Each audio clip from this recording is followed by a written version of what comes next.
oddity, introduction, and early struggles. Erin Moran became a recognizable face as Joanie Cunningham in Happy Days. The show was set in the 1950s, and its ability to bring viewers back to simpler times made it a major hit.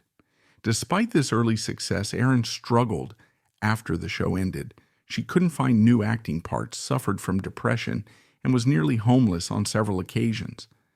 Erin's final struggle was with a debilitating medical condition. She received as much treatment as possible, but eventually lost her battle. Keep watching to find out about Erin Moran's tragic final days. Her life and career. Erin Marie Moran was born on October 18, 1960, in Burbank, California, to parents Sharon and Edward Moran. Burbank, often called the media capital of the world, is home to many prominent film and television studios. It's the kind of place where entertainment opportunities can be right around the corner, especially for a child who shows an early knack for acting. She was one of 6 children, growing up with brothers Tony and John, as well as a sister, Kelly. Erin reportedly developed an interest in performing before she even turned 10, a sign that she had both the curiosity and the confidence needed for the camera. Her mother supported her dreams wholeheartedly and managed to find Erin an agent when the little girl was merely 5 years old. That decision opened doors fast.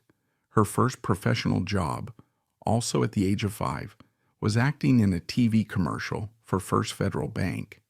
This small step placed Erin on a path that would soon lead to both steady television work and feature film roles. In 1966, she became a regular on the TV series Daktari. Although Daktari may not be as well known today as some other series from that era, it gave Erin a chance to gain experience on a film set early in life. She also landed guest starring spots on a variety of popular shows, including The Waltons, Family Affair, My 3 Sons, Gunsmoke, and The FBI. Each of these series had dedicated followings and gave Erin a chance to hone her craft in front of different audiences and alongside well-respected actors. Meanwhile, she also ventured into film roles, appearing in How Sweet It Is, Watermelon Man, and 80 Steps to Jonah. These opportunities helped Erin transition smoothly into a more prominent position in Hollywood. By the time she turned 13, she had years of on-camera experience under her belt, and she was about to land the defining role of her career, Joanie Cunningham on Happy Days. In 1974, Erin Moran was cast as Joanie Cunningham. She was 13 years old, but her character would go on to represent a relatable teenager for millions of viewers. Even if you weren't growing up in the 1950s yourself, Joanie's antics, dealing with crushes, school dramas, and sibling rivalry, struck a chord with the audience.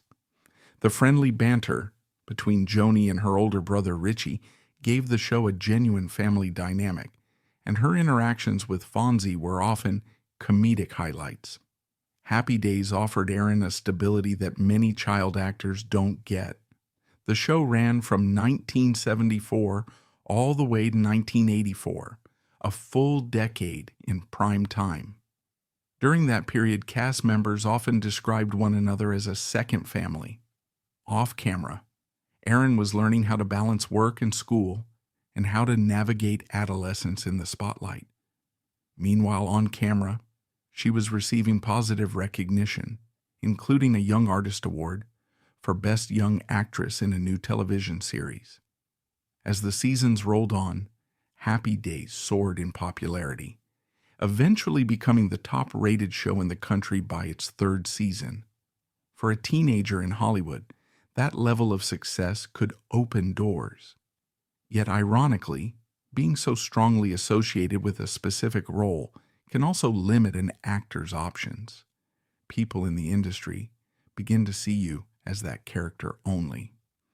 Erin would eventually discover how tough it is to break away from the image of Joanie Cunningham. One measure of a show's success is its ability to generate spin-offs. Happy Days gave rise to Laverne and Shirley, starring Penny Marshall and Cindy Williams, and Mork and Mindy, introducing Robin Williams to a mainstream TV audience. For Erin Moran, her chance to star in a spin-off came with Joanie Loves Chachi. In this new series, which began in 1982, Joanie Cunningham and Chachi Arcola, Scott Baio, moved to Chicago to pursue dreams of a music career. Despite initial enthusiasm, viewers were curious to see how Joanie and Chachi's love story would unfold. The spin-off did not replicate the ratings phenomenon of Happy Days. It ran for only 2 seasons, from March 1982 until May 1983, before getting canceled. The show's short run foreshadowed some of the career struggles Erin would face once the safety net of Happy Days was gone for good. Though Happy Days ended in 1984, Erin Moran continued to seek acting gigs. During the late 1980s, she appeared in episodes of The Love Boat and Murder. She wrote 2 extremely popular series known for frequent guest stars. These appearances showed that Erin still had the drive to perform, though the parts were smaller and less frequent than her central role on Happy Days. In 2008, she made a noteworthy appearance on the reality show Celebrity Fit Club. The show typically featured celebrities who aimed to get in better shape while navigating interpersonal drama, teamwork, and fitness challenges. Erin's participation introduced her to a new generation of television viewers. She even won the 2008 Fox reality channel Really Award for Favorite Altered State for her appearance on that show, underlining that fans still had a soft spot for her. Her final credited role was in a 2010 film called Not Another B-Movie, a low-budget spoof that didn't attract widespread attention, but allowed her to stay in front of the camera. Despite continuing to look for work, Erin struggled to find the kind of stable, rewarding roles she once had.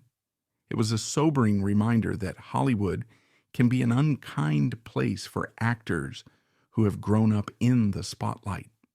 Through it all, Erin had to face more than just career difficulties. She battled depression, financial instability, and health issues that would ultimately change the course of her life. Her death. Erin Moran's passing shocked both fans and people in the entertainment industry. She died on April 22, 2017, in a mobile home in Louisville, Kentucky, at the age of 56. Initially, rumors swirled about the cause of death. One particularly hurtful claim came from her former Happy Days co-star, Scott Baio, Chachi, who suggested she had died from alcohol or drug abuse. This rumor gained traction online, especially among those who had read tabloid stories depicting Erin as a hard partier in her later years. Eventually, the Harrison County authorities performed an autopsy. The conclusion was that Erin most likely died from complications of stage 4 throat cancer. This revelation silenced the speculation that substance abuse had been responsible. Scott Baio later retracted his earlier statements and went on to share the details of her medical struggle via a Facebook post, attributing his initial remarks to misunderstanding or incomplete information. Erin's husband, Steve Fleischman, wrote an open letter providing a heartfelt account of her final days. According to Fleischman, Erin first noticed something was wrong in November 2016 when she found blood stains on her pillow. Alarmed, she immediately sought medical attention. She was diagnosed with squamous cell carcinoma, a serious and often aggressive form of throat cancer, about 5 months before her death. Despite undergoing multiple rounds of radiation and chemotherapy, the cancer spread quickly. By February 2017, she could no longer speak and depended on a feeding tube to get the nutrients her body needed. Despite her critical health situation, Erin and Steve tried to live as normally as possible. They hoped to attend Thunder over Louisville, a major fireworks celebration leading up to the Kentucky Derby.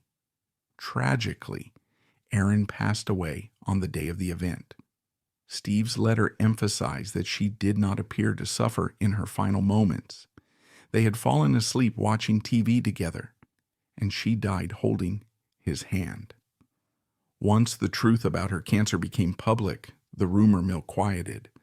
Her former co-stars and friends took to social media to express their condolences and share memories. Henry Winkler, Fonzie, tweeted that he hoped she had found peace, and Ron Howard, Richie Cunningham, reminisced about how she brought energy and humor to every scene. The emotional tributes underscored the familial bond that had formed among the Happy Days cast. Erin had no children, but she was survived by her husband Steve and her brother, Tony Moran, who at one point played a role in the Halloween franchise as the unmasked Michael Myers. Erin was reportedly cremated, and her ashes were entrusted to Steve. The lawsuit. One of the significant post-Happy Days events that Erin Moran was involved in was a lawsuit against CBS. To understand the background, it helps to know that Happy Days was more than just a television program. It was an entertainment brand. Merchandise based on the show, from comic books and trading cards to lunchboxes and DVD covers, flooded the market for years. At its peak, Happy Days had become a bona fide cultural phenomenon, and the cast members' faces were plastered on all sorts of products. During the show's run and after, cast members like Erin Moran, Don Most, Ralph Malph, Marion Ross, Marion Cunningham, Anson Williams, Potsy Weber, Tom Bosley, Howard Cunningham, Henry Winkler, Fonzie, and Ron Howard, Richie Cunningham, were known worldwide. Their contracts specified that they were entitled to a certain percentage of the net proceeds for merchandise that used their images, 5% if it was an individual likeness, and 2.5% for group images. Over time, however, some cast members felt they were not receiving the full compensation they were owed. This dissatisfaction eventually led to a legal confrontation. In April 2011, Erin Moran and several of her co-stars, Marion Ross, Don Most, and Anson Williams, filed a breach of contract suit against CBS, which owned the show at that point. Tom Bosley had passed away in 2010, but his widow joined the proceedings as well. Ron Howard and Henry Winkler did not join the lawsuit, though they publicly wished their co-stars the best in resolving the issue. Initially, the plaintiffs tried to lodge a fraud claim, suggesting that the network had deliberately withheld merchandising revenues. However, the court threw out the fraud claim, leaving them to rely on breach of contract as the central legal argument. CBS argued that they hadn't refused to pay any royalties lawfully owed and noted that under Screen Actors Guild SAG rules, networks can reuse show photography to promote reruns and DVD releases without additional payments. While much of the case remains confidential, settlement terms are rarely fully disclosed. Reports indicate that the cast members who sued likely received somewhere in the range of $60,000 to $65,000 each and secured an agreement about future royalties. Although the sum might seem modest compared to modern TV deals, it was at least an acknowledgement that these longtime cast members deserved compensation for the continued commercial exploitation of their images. The lawsuit symbolized a broader issue within Hollywood regarding fair compensation.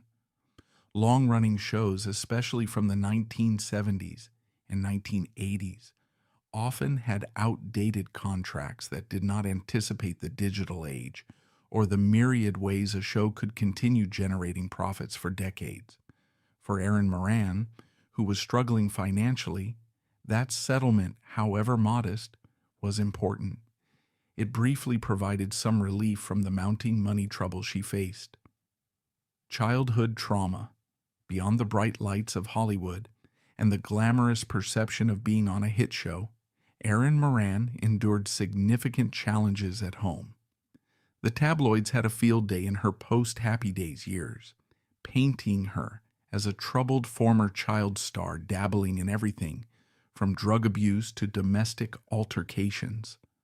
While tabloids often exaggerate, in Erin's case, there was indeed a background of trauma that influenced her adult life. Erin's brother Tony has publicly stated that their father was an aggressive drinker, prone to anger and possibly violent outbursts. Meanwhile, their mother reportedly battled an addiction to painkillers. This kind of environment can be deeply unsettling for a child, even one who gains a sense of stability from her work on a TV series. For Erin, her role on Happy Days may have felt like an escape, a safer, more predictable environment compared to the chaos at home. Eventually, Erin found a sense of belonging with her TV family.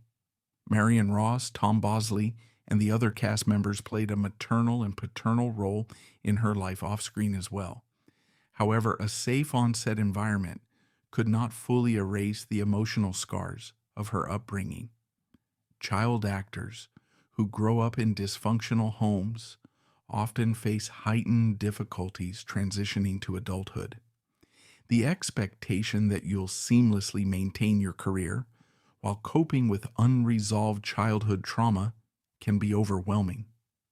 Another stressor for Erin was the industry's fixation on physical appearance. In particular, she claimed that producers on Happy Days pressured her when she was just 15 years old to lose weight and become this sexy thing. The unrealistic beauty standards placed on teens can be harmful. For Erin, it contributed to body image struggles and a sense of not being accepted simply for who she was. It also reflected a broader issue in Hollywood, where young actresses frequently face heightened scrutiny over their looks. Erin also admitted she didn't want to leave the original show to star in the spin-off Joanie Loves Chachi. She felt more at home with the Happy Days ensemble, and the pressure to carry a spin-off centered on a teenage romance was enormous. When the spin-off ended in 1983, she did return for the final season of Happy Days, 1983 to 1984. But the cracks in her sense of stability were starting to show. Depression. For many actors, the transition from being a child star to an adult performer is one of the toughest crossroads. Erin Moran was no exception. She found it increasingly difficult to land roles that match the visibility and success of Joanie Cunningham. In a 1988 interview, she confessed that she struggled with depression once Happy Days and Joanie Loves Chachi were both off the air. The high of constant work, public attention, and a ready-made family on set had vanished. All of a sudden, she was left to navigate adult life without the structure she had grown accustomed to since childhood. Moreover, being in the public eye magnifies personal pain. Fans would recognize her as Joanie Cunningham, but might not understand that behind that famous TV persona was a woman dealing with serious emotional turmoil. Depression can be isolating, and the abrupt changes in Erin's life after Happy Days ended likely heightened those feelings. Rumors of substance abuse, fueled by paparazzi photos and sensationalized tabloid covers, circulated for years. Yet it's important to note that no evidence conclusively showed she was addicted to drugs or alcohol. In fact, autopsy reports after her death revealed no illegal substances in her system. While she may have partied in certain phases of her adult life, like many Hollywood personalities do, her story is more complicated than simple tabloid headlines often suggest. In the 1980s, discussions about mental health were far less open or understanding than they are today. Seeking therapy or psychiatric help was still stigmatized. As a result, someone in Erin's position, an actress known primarily for a teenage role, might have struggled quietly rather than publicly, acknowledging the depth of her despair. The fact that she shared her story in a 1988 interview was, in many ways, brave for the time. Depression also complicated her ability to audition for roles or maintain steady work.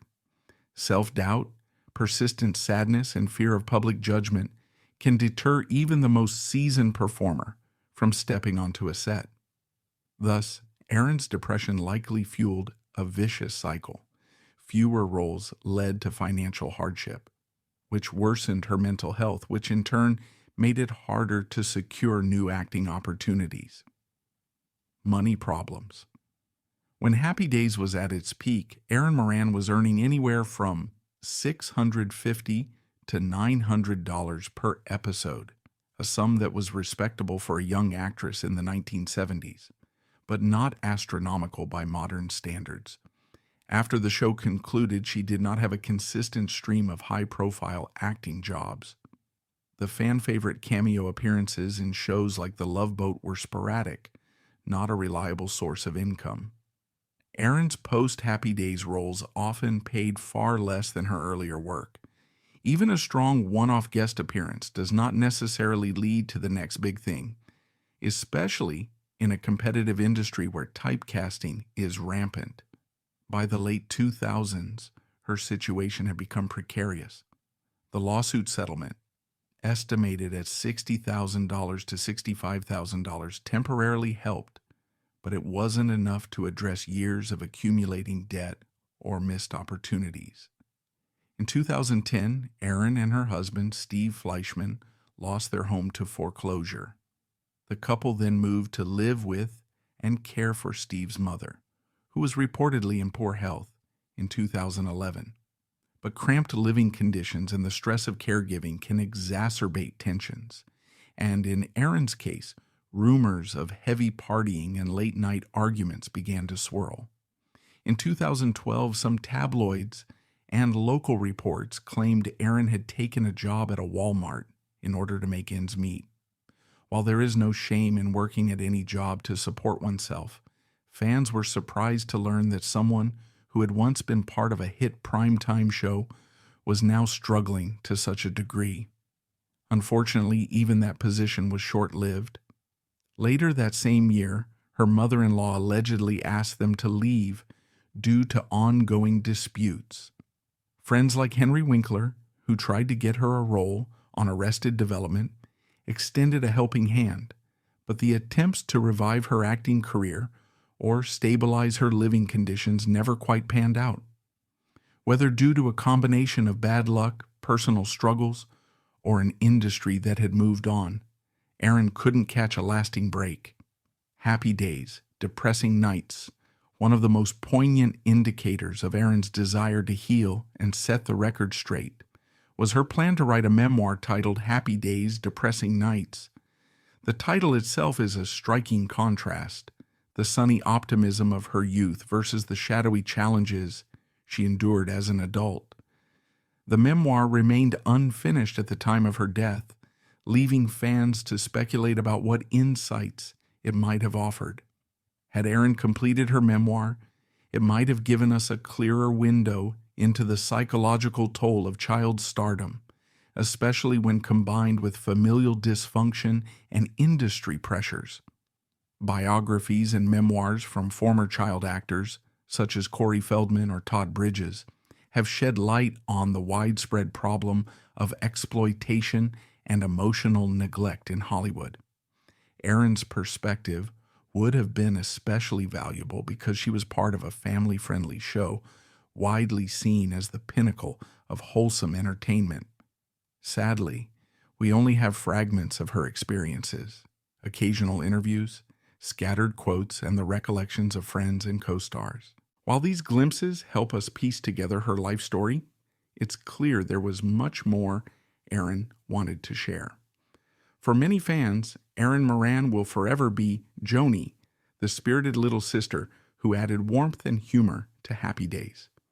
Joanie Cunningham was sweet, spunky, and sometimes rebellious, a kid sister figure that viewers either related to or felt protective of. Perhaps that is why her adult struggles resonate so powerfully. Millions saw her as the cheerful teen they had grown up watching, not the middle-aged woman grappling with homelessness, marital strife, or cancer. At her best, Erin Moran was described by co-stars as a generous spirit, someone who loved to laugh and spend time with her extended show family. That sense of camaraderie was evident during the Happy Days reunions over the years. Fans have commented that whenever the cast got together for an interview or a special event, Erin's face would light up in the presence of people who remembered her, respected her, and accepted her unconditionally. And that's the content of today's video. If you enjoy the video, give us a like, comment, and don't forget to subscribe to the channel to receive more of our new videos. Thanks for watching.